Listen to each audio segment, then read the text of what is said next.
जीव हमारी जाति है, मानव धर्म हमारा। हिंदू मुस्लिम सिख ईसाई धर्म नहीं कोई न्यारा।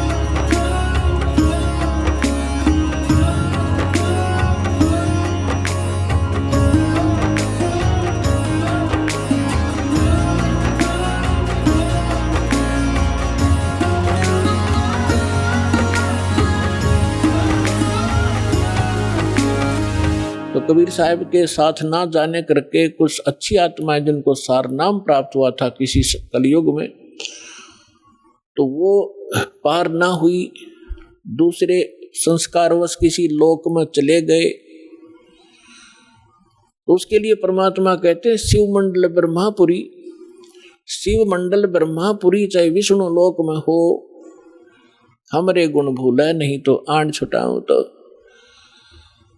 जैसे कोई भक्त इस ज्ञान से परिचित और किसी कारण से नाम खंडित हो जाने से उसकी मृत्यु हो जाती है, तो वो कहाँ जाता है? आपको प्रथम मंत्र में श्री ब्रह्मा जी, श्री विष्णु जी, श्री शिव जी, श्री गणेश जी और श्री दुर्गा जी आदि इन देवों के वो मूल मंत्र दिए जाते हैं जिनसे आपको बहुत लाभ मिलना है। तो उस कारण से आप पार ना हो गए तो इनके लोकों में जाओगे वो सुख भोगने के लिए जो आपको इस प्रथम मंत्र के बेनिफिट प्राप्त हुआ है। ये लाभ आप वहां अक्षीण करने चले जाओगे। वहां जाकर आपको याद आएगा कि ये तो गुरुजी बताया करते थे कि हमने यहाँ का देव पद भी नहीं लेना, राज्य पद प्राप्त नहीं करना, यहाँ हमारे पुण्य नाश होते हैं। तो वहां जाकर फिर वो रोते हैं। और ये जो प्राइम टाइम होता है इसका सीमा है।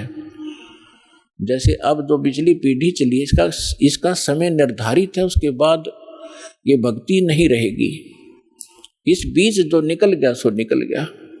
तो वो भक्ति जो युग है उसका समय समाप्त होने को होता है, हो चुका होता है और उनकी मृत्यु हो जाती है। वो कोई ब्रह्मा जी के लोक में जा रहा होता है, कोई विष्णु जी के लोक में, कोई गणेश जी के यहाँ अपने इन मंत्रों के पुनों के आधार से, भक्ति के आधार से इनको वहां खाता है, बर्बाद करता है।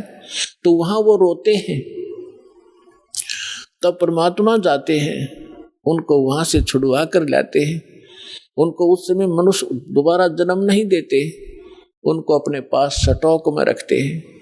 उनके ऊपर इतना रहम हो जाता है कि अब उनका जन्म आपके घरों में होगा, आपके बेटा बेटी, आपके पोता पोती के रूप में सबके घर वो पुण्यात्माएं आएंगी। उनके संस्कार इतने गजब के होंगे, इतने अच्छे होंगे कि उनको किसी प्रकार का कोई कष्ट नहीं होगा उनके जीवन में। और उनको जन्म से ही मंत्र मिलेंगे। 3 वर्ष के होते ही भक्ति करेंगे और 8 वर्ष का होते उसको सतनाम मिलेगा। और फिर 12 वर्ष के बाद, 13 वर्ष के बाद अंतर ही उसको सतनाम सारनाम प्राप्त होगा। अब के वो मोक्ष प्राप्त कर जाएंगे। आप भी करोगे क्योंकि ये भक्ति युग प्रारंभ हुआ है। और या तो इसी जन्म में पार हो जाओगे, देखो कोशिश करना कि इसी जन्म में पार हो, फिर तो फिर ही होता है। नेक्स्ट लाइफ का, नेक्स्ट जीवन की सपने में भी इच्छा मत रखना। फिर भी किसी कारण से पैर फिसल जाता है तो वो फिर तुरंत ही मनुष्य जीवन प्राप्त करके तुरंत ही भक्ति पर लग जाता है। अपने आत्मा देखो, आप भक्ति और इस अध्यात्म मार्ग से परिचित नहीं है। अब जैसे यहाँ कितने दुखी भक्त आते हैं, रोगी आते हैं, सब जगह जवाब मिल जाता है, वो यहाँ लेकर आते हैं। हमारे भक्त उनको समझाते हैं कि चलो आप वहाँ ठीक हो जाओगे। तो वो केवल ठीक होने के उद्देश्य से जो आते हैं और वो ये सोचते रहते हैं कि हम ठीक हो जाएं, बस इतना ही हमें चाहिए, तो उनको परमात्मा राहत शीघ्र नहीं देगा। आप ये उद्देश्य लेकर आओ, इस ज्ञान को समझाओ। जिसको भी आप लाते हो अच्छी बात है, ज्ञान समझाओ और ज्ञान समझा कर फिर उनको नाम दिलाओ। फिर परमात्मा तुरंत हाथ पकड़ लेता है। और यदि ऐसे ले आते हैं और वो इस उद्देश्य से आते हैं, बुरी बात नहीं है, अच्छा है। यदि वो व्यक्ति नाम, क्योंकि नाम तो हम देंगे ही देंगे, समाधान तो बाद होगा, तो पहले मंत्र दे देंगे। अब नाम जिसने मिल गया और अंतिम सांस गिने, मरना तो उसने था ही, इस मंत्र को एक बार पूरा बोल दे, सुन ले, वहां पर ना बोल सके और मृत्यु हो जा तो भी उसको मनुष्य जीवन मिलेगा, उसमें बीज भक्ति का बूगा।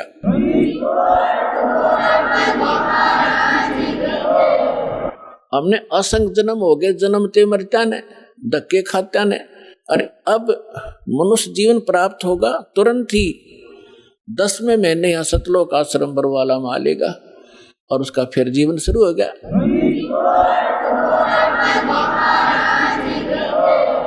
ये शरीर तो ऐसा है, आप सदग्रंथों से अपरिचित हैं, अध्यात्म मार्ग से अपरिचित हैं। जैसे एक व्यक्ति का कपड़ा किसी दुर्घटना से खराब हो गया, पाट गया या वैसे कंडम हो गया, उसने आप उतार के फेंक देता, नया पहन ले, नया तो और अच्छा ही होता है। तो ऐसे ये पुराना चोला किसी कारण से डिफेक्टिव हो गया, अगर आप भक्ति ढंग से करोगे तो इसको ठीक कर देगा परमात्मा, क्योंकि यह माटी उसी ने चला रखी है, उसी ने मिट्टी से इसको कितनी अच्छा बना रखा है, उसके हाथ में है। या लाखों लोग ठीक हो गए, कैंसर कतीनों टपकते आवे थे खून उनके, और 10वें दिन उनके घाव भर गए, जिसने सच्ची दिल से परमात्मा को चाहा और भक्ति करी। तो दास का कोई उद्देश्य आपको बहकाना नहीं, लेकिन सच्चा ज्ञान बताना।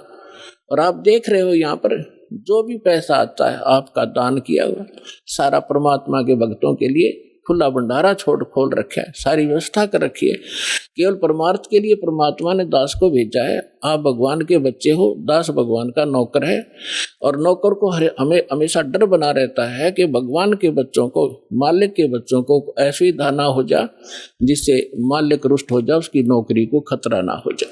तो दास इस उद्देश्य से आपकी सेवा कर रहा है।